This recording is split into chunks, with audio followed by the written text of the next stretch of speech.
بسم الله الرحمن الرحيم. الحمد لله رب العالمين والصلاة والسلام على سيدنا محمد وعلى آله وأصحابه أجمعين. My dear brothers and sisters from our universities, our dear and respectable scholars and imams, let me first thank the Almighty Allah.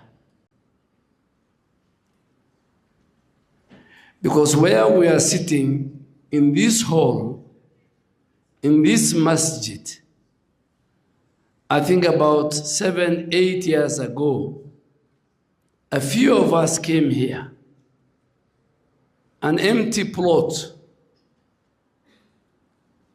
with construction equipment, and we did the first fundraising for this masjid. And we did many other fundraisings. And I want us to pray for our elder who gave us this plot. The history of this masjid, this place was a home, was a house of one of our elders. He is alive. He's on a wheelchair now. But alhamdulillah, his sons and many others are the ones who are running this masjid. So this is a beauty, and we must thank Allah for his favors, everything, big, small. So for us to have a meeting in this hall is because of Allah. But it's good that I have been invited. And by the way, I was telling the chairman, mimi sikupotea njia. I knew I was coming here. It was in my office calendar. And it is a deliberate, I'm coming here and I know why I am here. So, sile atu nimeambiwa watu jana usiku. They officially wrote to me. I told my office team in Afia House to put it in my diary. And why am I here? To be a member of the congregation at this Grand Da'wah Conference, which has been organized by the Association of Muslims, Universities and Colleges in Kenya, and the Muslim Association of the University of Nairobi, Msaun. And I'm very happy to see, and I'm thrilled to see many young and vibrant faces here gathered here today, so that all of us together we can awaken our hearts and we can strengthen our iman. And I would like first to commend the organizers for choosing a very important theme that resonates deeply with our young people and our youth. And that is awakening the heart, the journey of the believing youth. This is a very powerful reminder that our faith is not just a set of rituals, but our faith is a way of life that guides us towards spiritual growth.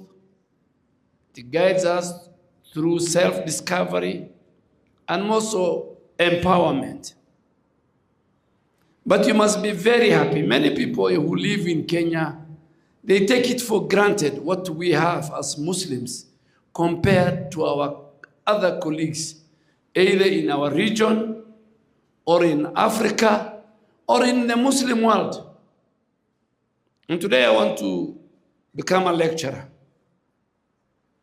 because I participated in the making of these laws. I advocated for them during my 20 years as a member of parliament and my 8 years as a leader of majority, who was the custodian of all the laws that were passing through parliament. Today, we have the freedom of religion and belief in our country. Article 32 of the Constitution of Kenya guarantees every person the right to freedom of religion. And that is why I say that article gives us one's religion for us to worship, to practice, to teach, and to observe. That same article protects us from discrimination. Article 27 prohibits both the state and the individuals from discriminating any person on any grounds, including your religious belief. And what does it ensure? It ensures equality before the law. So wearing a hijab is a constitutional provision. It is not a favor. And I have said it. If there is a school, if there is somebody who feels that our daughters should not wear hijab, you are contravening the Constitution. Because it says you cannot discriminate anybody in this country, anybody, any religion, because of how they dress, how they pray, and how they conduct the affairs of their religion. But it is us who must protect that right. When us don't wear hijab, let us not blame the school. Let us not blame the principal. Blame yourself, blame your parent. And if the choice is going, sometimes I become very radical. And I will be radical. You know, I say, between my faith and the position I hold in government, my faith comes first. I've said it many times. People said, oh, this guy is this. I even said on TV that between the Constitution and the Holy Quran, for me, the Holy Quran comes first. So if wearing a hijab and that school, the opportunity cost is you leave school. Yeah. If you are told you are not going to wear a hijab, you look school and you go look for a school where you can wear your hijab. Because on the day of Qiyamah, you will be asked, my dear sisters, and be proud. I'll tell you, when I walk, these days I rarely go to malls, but the days when I used to have time to walk to malls, Saturday, Sunday, and I find Muslim parents, they greet me, and they are with their young daughters, 12, 13, 14 years. After the greeting and all that, I call aside the father or the mother, and I said, no, you must not bring your daughter like this. Some will agree with me, some they get a bit offended, particularly those who come from the diaspora. I call them, I said, I tell them, no, you're a good man, they are very good, but please, make sure your wife is dressed well, your daughter. And that's why you see at the age of 6, if a young daughter is dressed in the hijab, she will never leave it. But don't introduce hijab to your daughter at the age of 14. Secondly, constitutional status of the Qadi's court. The Constitution has entrenched the Qadi's court, which was previously established under a separate act. Today, under Article 170 of the 175, provides the appointment of the Qadi by the Judicial Service Commission. We are among the very few countries, very few, that today we can decide on matters marriage, matters divorce, matters inheritance, in accordance with the teachings of our faith. There are many Muslims and I go to around East, Southern Africa, West Africa. And that's why you see there are very few inheritance disputes in our country, more so with the Muslim community. Because ours, once we have been allowed, the inheritance is in the Quran. The formula How much, what percentage is for your mom? If she's alive, what percentage is for your spouse, your children? Even the wealthiest of the wealthiest, the amount they can use, my scholars are here, they know better. Today, how much I can use for charity is capped. I cannot use all my wealth on charity. No. There's something left for the children when I am gone. So Qadi's quote was very important.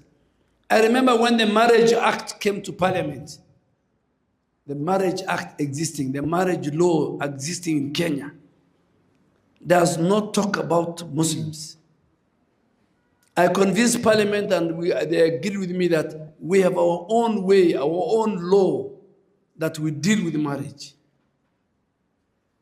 Today, if you go there, if you see the Marriage Act of 2014, well, it's promoting equality. It has provisions that allow parties to an Islamic marriage to have rights granted under Islamic law. It acknowledges their specific religious requirements, polygamy being acceptable within the Islamic law, recognition of Islamic practices.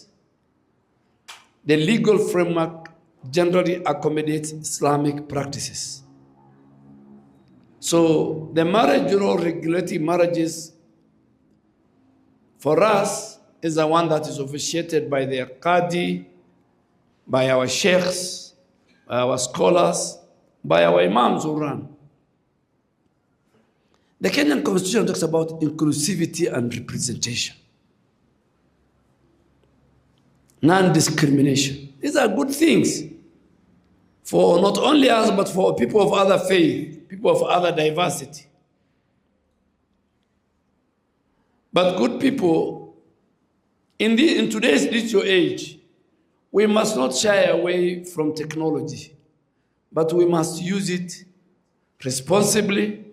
We must use it rightly and in accordance with our faith. We must recognize that social media platforms like Instagram, Facebook, TikTok, Twitter, and others can also be very powerful tools for da'wah. And they are. In fact, now you cannot have an excuse that you don't know the faith. You can easily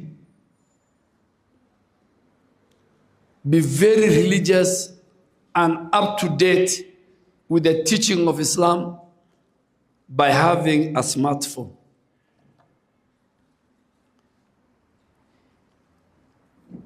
You know, what I do, sometimes I get into problems with some of my colleagues, even when we are chatting. We say, this is what Islam says. I said, no. And they said, no. Well, some of them are liberals. I am not liberal. Let me be very honest. There's no Muslim who can be liberal. So I have friends who are very liberal. You know, they want to fit Islam according to their. So I tell them, okay. As they are talking to me, what I do, as we are discussing a cup of coffee, when one is talking, I go to Imam Shafi'i. I go to Imam Hanbali. I go to Imam Malik. On the same item we are arguing about. And I tell them, you guys, I am right. They say, how? I tell them, this is what Shafi'i is saying. Choose your phone. This is what Hanbali is saying. This is what.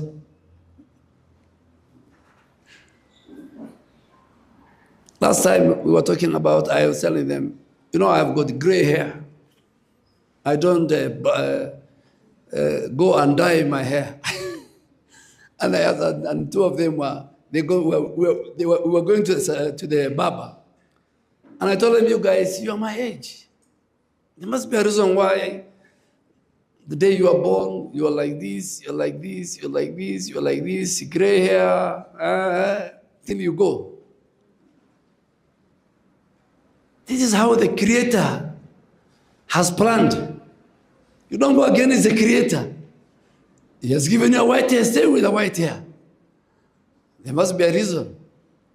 They say, no, what, you are quoting hadith which is weak. So please, don't be liberal.